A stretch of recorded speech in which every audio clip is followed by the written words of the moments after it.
Hey everyone, welcome to Jedi's Omakase. Now, many people have asked me, Jedi, can you have a little coffee and a little coaching together? And what do you think about that? Well, I love coffee and I love the idea of just having coffee, brewing your own coffee, and a little bit of the coaching conversations that we have together. I really like to talk about what's on my heart, and I think I'm going to do a little series every single week. Probably have me coming to us live, or maybe some recordings with our little group of people and our audience around the world to really talk about life, any aspect of life. Some of us know that here at Coaching Changes Lives, we have different programs to certify coaches, but what about life? The life issue is so much more. So today, how better way to start is I want to start kind of like brewing some little coffee and have a little chat with all of us here while having my cup of coffee. Now, so today I've selected a very nice little coffee, which is from the farm of Lufa, Okapa districts at Papua New Guinea. Now this varietal, it's a typical and Arusha type. And the tasting notes of this will have little hints of green tea, sugarcane, yellow nectarine, and floral. Okay, so we're going to check this out, and as I'm going to brew it a little bit, we're going to take a look at what really happened in the brewing behind the scenes. Well, might be a little bit clumsy because I'm just shifting my equipment around my little room here. Not a lot of space, but we're going to get some things going. And let's have a little chat in just a while. So, for my coffee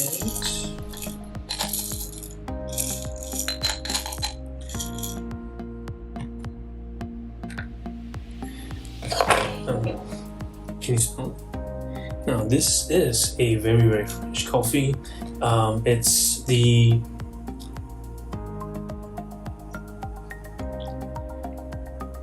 I just poured my coffee. I'm just going to grind my coffee right now. And this coffee beans are from Papua New Guinea. Really nice. So it's going to be a nice little squirrel. I'm building coffee making with all my Sumiko friends here. And the nice ECR logo that really helps to get that of coffee there. Now, this variety of coffee, it's a typical Arusha variety, and it's been washed. And also, the notes are a little bit of green tea, sugar cane, yellow nectarine, and floral. Wow! So check this out. This is how it looks like. Okay, so it's a little bit. We're gonna try this out today. So the suggested temperature, it's about 88 to 90. Ratio 1:16, so by homegrown coffee. Okay, really good. So let's try this out. Let's see how it goes. Well, I like the idea of just kind of getting your hands involved and just grinding the coffee mix. Yeah, it just feels really good to be able to do that, and you kind of feel that as you're grinding this, it's you're really making magic happen. And sometimes it can be a little bit therapeutic when you're busy at work or when you're coaching. I like to call this coffee coaching. How better way to start your coaching day than a good cup of really nice coffee. Okay, so I think we're about done. There you go. So once you have that, you're kind of done. Smell that. It's freshly prepared coffee. So next step, really easy. It's just to get a little funnel out. Okay, check this out. It's all very freshly. Wow, it smells really good. Okay, so I'm gonna get all my things ready and all in place. My nice little filter here, Barista's coffee, my little filter paper. I'm just gonna put my coffee powder over here. Okay, nice, good. So we have it all there. Can you guys see that? So this is how it looks like. Okay, I might change. Okay, so we're all ready. So we're all set to kind of get ready our coffee brewing. Our pot is at 88 to 90 degrees. So we're gonna begin first with the little twirl. So one of the interesting things that you need to know about coffee is that we add the water, hot water slowly in the spirals from. Okay, so our beans are ready. The pot is ready. So we're gonna start first by adding it from the middle, and then wait for the coffee to bloom. So we're just gonna pause. Just gonna rotate it around. Okay, and let the coffee kind of bloom. Do you see that blooming happen? Okay, very good. Making sure that I have the water covering everywhere. Okay, very nice. Wait for the coffee to bloom, and then slowly add the water in the spirals in a motion to kind of get it all there and all over. Okay, so I'm doing it in my little studio here, so it's gonna be a bit clumsy. There you go. Can you see the little blooming effect? Now we're gonna do a little bit more.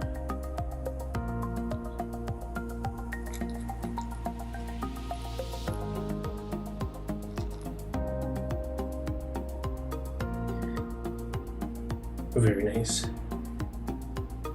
How better to start the day than a nice cup of coffee? The smell is great. It's great, right? This is really lovely. Okay.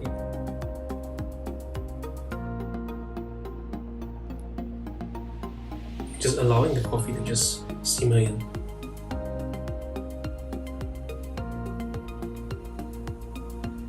So the secret really is to look at it when it blooms. That's when the richness is there, and then allow it to go down. Okay, so start settling down, very nice. And let's go back in the middle and do the spiral. Okay, almost there. Okay, so let's put this down.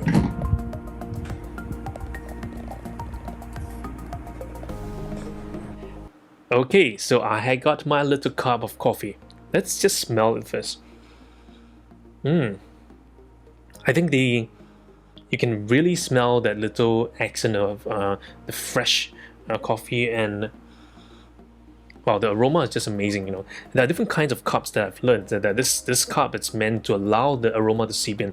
Maybe in the subsequent episodes I'll probably show different kinds of cups to really show the different facets of the tasting of coffee. Tasting of coffee, it's a little bit like tasting wine. Tasting, you know, you need to be a connoisseur. That sort. I'm no connoisseur, but I just enjoy tasting, experimenting. Fresh cup of coffee, right? So if you are a coffee owner and you would like me to try some of your beans, just drop me a message and send me some beans. I would love to try them.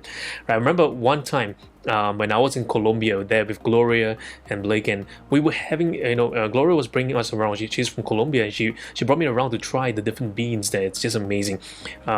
You must go and visit Colombia one day. So let me just try this out and see how it tastes.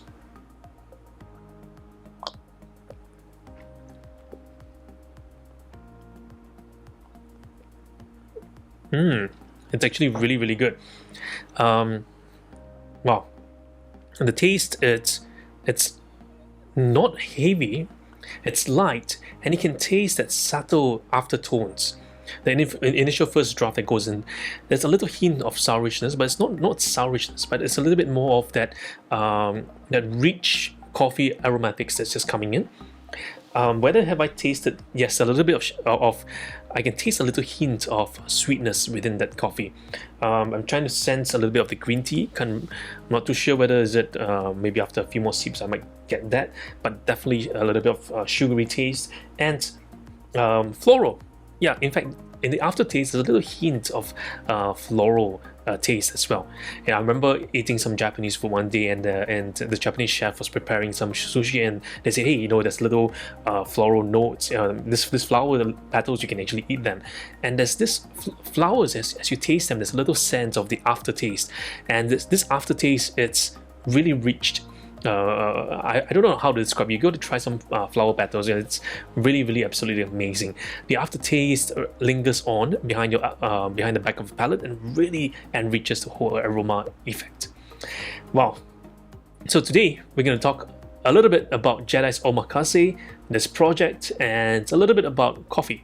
And maybe in every episode, I might introduce us to different coffees, and I might try and see which one is my favorite, or which are the few of my favorites. I personally like to try different variety of coffee. So here we go. And so, why Jedi's Omakase? Well, a little while ago, my team at Coaching Changes Lives was just telling me, say, hey, we got to do something for our global audience who are watching our episodes every single week, and our videos. So what are some what if you could share your life experience and a little bit of your insights and your styles, and what are the recent learnings that you've had? So I thought, okay, maybe rather than just kind of have it fixed, I like to go with kind of like flowing from my heart. Some of these episodes really from my heart and from my spirit, to share with you guys what are my thoughts or my ideas, what are some of the ideas that I have currently, and also how this will support you as a coach and as a speaker. Maybe you're stumbling upon this video maybe about life, right? So I just talk about life issues on relationship, life, health, business, coaching, speaking, voice, anything under the sun. So that's why I call it omakase. I love Japanese omakase. When I just sit there, the sushi chef just takes the freshest ingredients of the day, freshest ingredients of catch, and just lays it down, and it just prepares. I just said, chef, I go with what you have in mind. Just go with what you have in mind. So if you join me in watching this, you're just saying, hey Jedi, just go with what you have on your heart. Bring out the freshest things and freshest ingredients for us this evening, this morning, this afternoon, wherever you are. Right? Buenos dias, buenos noches, buenos tardes. Welcome to my little channel here at Jedi's Omakase, where I talk about life, relationships, news, trends, anything under the sun. And we just want to have little conversations here, and I just want you to interact with me. So hopefully, as I get my equipment ready, and I can probably do this live stream as well. So trying to set up a little bit of my equipment around my desk that's kind of messy. And so first up, Jedi's Omakase. What's on my heart today? What's on my mind today? Well, today there's a lot of things that I'm thinking about. In particular, I think I just recently read a book, and I think from there, there's a lot of rich stories that are just bubbling forth. In fact, one of my thoughts is the parallels and metaphors as well as conversations. Why do we as a human species or human race use so many metaphors, use like a whole variety of metaphors for every single thing?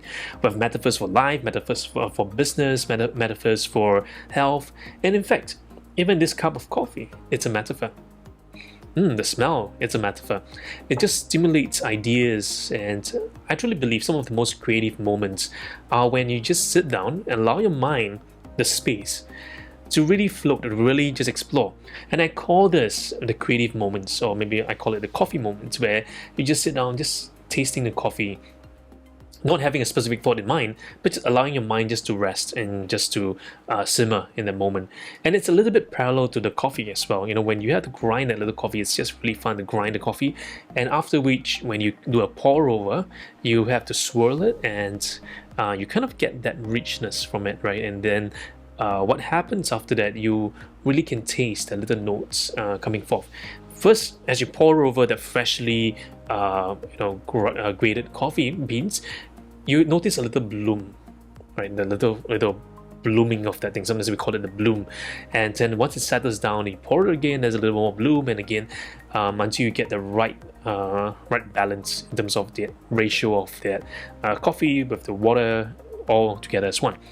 Even the choice of water is important. It's not just any ordinary water. We got to get some water that tastes right, that has the right components, right acidity, right alkalinity, to kind of get the right balance involved. So notice, even in the art of coffee, there's so much things involved, and I really like that, because that kinds of parallel with life. And life, there's so many facets, right? You have facets of the water. I liken it to something like a conversations. Water is like conversations. Sometimes in the heat of conversation, sometimes in that daily conversations and the daily engagements, we kind of go deeper in our life, different aspects of life, and we kind of explore what life really is to us, what life means to us, and how this all comes together as one. And so I really like the story of coffee, right? In fact, from a single coffee bean, you can tell so much of a life. Maybe one of these days, I was just having an idea. Maybe one of these days I'll write a book called Coffee and Life.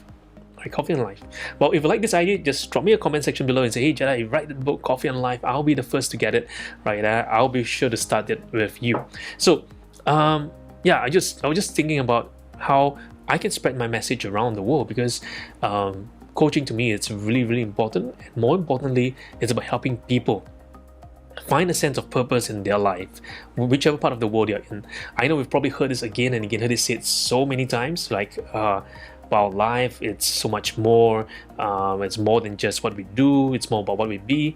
But how do we live it out? How do we have honest conversations with ourselves, with our friends, with our teams, with the people around us? And I think this is where our Jedi's Omakase really happens, right? Where we bring in fresh ideas.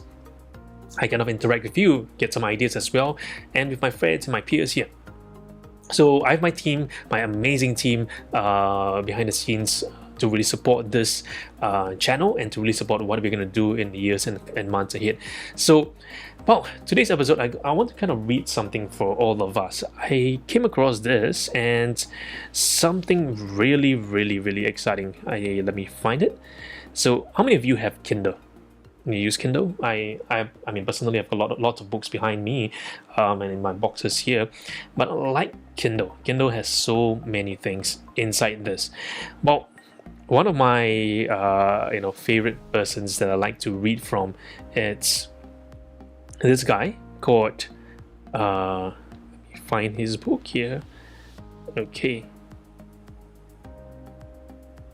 Wow, there's so many books that I want to cover today, but maybe let's just use one of my favorite books called Limitless.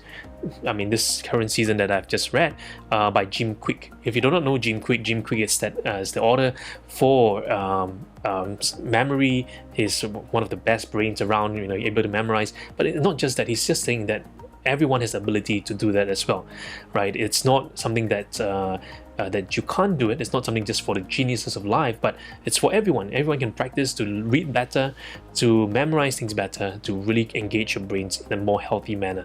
So in his book called Limitless that just came out, I think there's something really beautiful. In fact, what I love about this is that he has a whole array of different topics that is just so enticing, right? In part 1, he talks about freeing your mind. In part 2, he talks about the limitless mindset. Part 3, the limitless motivation. Part 4, limitless methods, and then the afterwards. So maybe what we'll do here, then let's dive into the limitless, maybe your limitless brain. Okay, so this part here, let me just do a little read and let's explore a bit more where we go forward in this.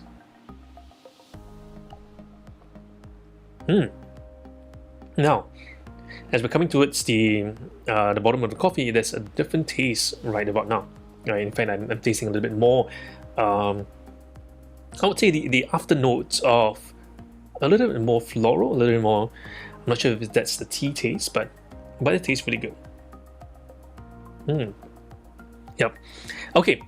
So Jim Quick says this in Your Limitless Brain, chapter 3. And if you've not gotten the book, why don't you get one copy and let's have a read together. Post your questions and comments here below. And let's have this little discussion. This is what he says here. He says, let's take a moment to acknowledge just how extraordinary your brain is. It generates up to 70,000 thoughts per day. It races with the speed of the fastest race car. Like your fingerprints, it is uniquely yours. There aren't two brains in the universe exactly the same. So your brain and my brain and all the brains of our friends are kind of different, right? It processes dramatically faster than any existing computer, and it has virtually infinite storage capacity. Even when damaged, it is capable of producing genius, and even if you only have half a brain, you can still be fully functioning human being. And remarkable stories about it abound, like the one about the comatose patient who somehow developed a method of communication with his doctor, or the woman who could recall important events by date going back as far as when she was 12 years old. So sometimes when we talk about the brain, I'm always very intrigued by how the brain seems to be a limitless repository. It's always surprising us. In fact, today, the study of neuroscience, neuropsychology, neurochemistry, revealing more and more things about the brain. We're still in this process of unraveling what God has created for us, our power brain. I have a good friend. His name is called Rob, and he has a PhD in neuroscience. And so it's really interesting whenever we engage in discussion like, hey, what about the brain? How does the brain function and all those things? And another of my friend, Dr. Nash, and he's from Thailand, and he always shares with me how mindfulness really helps the brain to be more optimized, really helps the brain to be more centered, more prime, more focused. And my friend Gloria, all the way from Colombia, whenever I look at her, I just see such a tremendous peace and mindfulness and rest. Right, and how she's able to balance every single aspects of her life and still be very, very centered in the moment. How the brain truly works. Now, he says this, right? Jim Quick says this. They are just examples of extraordinary function built into remarkable machine between our ears. We take so much of that function for granted. Let's think about just what the average person has accomplished simply by being an average person. By age 1, you learned how to walk. No simple task of considering how many complex neurological and physiological processes are required. A year or so after that, you learn how to communicate through the use of words and language. You learned dozens of new words and the meanings on a daily basis and kept doing so all the way through school. And while you were learning to communicate, you were also learning to reason, to calculate, and to passe an endless number of complex concepts, and all that was before you read a single page of book or attended one class. What really fascinates us is that the brain works in mysterious ways. Think about this: your little child, when your baby first is born, the first response, it knows instinctively how where to get food. It knows to cry, and as it grows, it knows how to walk, how to crawl, how to roll. It is almost such an interesting aspect to watch how the brain develops over the period of the course of early childhood and beyond. In fact, one of my thoughts is this: that our early childhood people, the teachers and the educators, they need to be paid more, right? And I think the government's policies, institutions need to really support them in a greater sense, because to me, the most important aspect of a human being, it's not when they're adults, not when they're learning, not when they're studying for their PhDs or their doctorates, but it's really at the early stage, right? The moment they're born. In fact, we should pay these people the same salary as what we're paying the professors in the institutions or universities. Why? Because the university of life has begun once we're born into this world. And in fact, that's when parents need the most help, because as clueless as we are as parents, sometimes we're just watching what other parents are doing, or we just do what our parents have taught us to do, and we're just repeating the cycle. So to me, early childhood education is one of the most important aspects of life. Maybe in my next episode, I might talk about early childhood education. In fact, when I was much younger, at 17 years old, 15 years old, I was exposed to early childhood. I had the privilege to work with some of my mentors then, and I learned so much about understanding the different developmental stages of the young people, young lives, and how that really matters to them, right? So early childhood development is so important because right at the early stage, if we instill a sense of confidence, that confidence will translate across different aspects of their lives. If the child, every child is individual, right? Every child is special and unique in their own ways. We shouldn't impose that, you should be like that, you should be like that. No, we got to work with what we have at hand and kind of like help them to find a greater sense of themselves, help them find a confidence from within. One of the beauties of communication and early childhood education is that it's an ongoing process. Very, very important from the start to help them to create a conduit, an environment where they can thrive, where they feel safe. When the child feels safe, learning happens. When they don't feel safe, learning is not happening. Right, learning happens in a multi-dimensional aspect and from different angles. So very important that we allow that space for the child to groom and to blossom. So this is a very important element. I love early childhood education because at the early stage, our minds are still kind of like fluid and kind of like open to receive different techniques. The more we stimulate growth, the more they begin to grow in a much better manner, right? Allow the child to learn, allow the child to explore, play with them, have conversations with them, go deeper with them, dive in with them. I think these are different elements and different aspects that will truly make a difference in your child's life.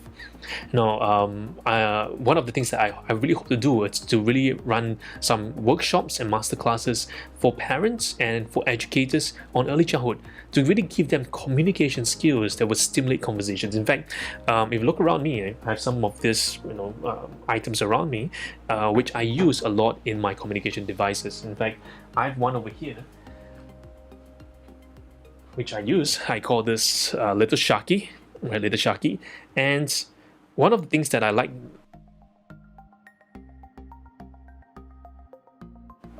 one of the things that I love about this aspect here is that Little Sharky, it's a very, very powerful shark, and this shark allows me to have a conversation with the little ones, right? Allows me to have conversations with them by looking at them and say, hey, what do you notice about this little shark? Well, they can play with it, they can talk to it, they can have little conversations with it. So this is an example of what we call a metaphoric expression of communication and conversation, allowing us to go deeper with the clients, allowing us to go deeper with our children. And sometimes I use all these different tools that's around me. In fact, I have a Gestalt chair just behind me. Some people have asked me, what's the red chair doing there? This is my Gestalt chair. And maybe one of these days, I might just show you guys how we use the Gestalt chair in conversations and coaching as well. Wow. It just gets better each taste, and I know you're going to try to have it as quickly as you can, but I like to enjoy it and I like to just savor that moment. Oh, in fact, talking about savor, the beauty of coffee is that we are savoring every step of the way, savoring that moment. Taste and see that the Lord is good. Taste and see how great a cup of coffee is. And sometimes I just wonder, coffee, wine, and everything that's around us, it's just almost implausible to think that this is all just birth from evolution. It's just almost impossible to think that this just came by accident. Well, there might be adaptations and evolutionary process and steps, but to just think that there's no intelligent design behind this, I really believe there's some form of intelligent design in the construct. Even our brains are so complex. It's really hard to believe that it just came out from a stone, or it just came out from some chemical compounds coming together millions of years ago. But I think that's an intelligent design. Evidence of intelligence always shows up. There's a sense of intelligent design, right? We always go from order to disorder, the laws of entropy. So I truly believe that one of the beauties of conversations is that we can have honest conversations to go deeper in any engagement possible. Wow. So I think my battery is running out, so I really hope I can have more sessions with all of us here to talk about different aspects of life. So if there's anything today, I think one of the things that when I read this book about Limitless is that know that our brains have unlimited potential. Are we using that to stimulate more, or are we using that to just kind of stay fixated? It's either we are growing or we have a dying mindset. My recommendation is go with a growing mindset and have a cup of coffee when you have it. So as it's coming towards the end, the taste of that coffee, it's really getting much stronger. The flavors, the aromas, I think it's really shining forth. This is really brilliant. So if you like what I've just shared with all of us, if you like this Jedi's Omakase, a little episode, I call this my little talk show where I talk to my friends and talk to all of us there watching this. Share with me below. What would you like to hear more of? Maybe I might bring in a guest speaker, a guest client, and I might interview the person. So I really kind of get inspired by all the different talk shows out there, Oprah's talk show. So I hope to maybe do one on YouTube where I call it Jedi's Omakase, where we talk about heart-to-heart issues. Until next time, this is Jedi here at Coaching Changes Lives. I look forward to seeing you in my next Bloom session with coffee and coaching.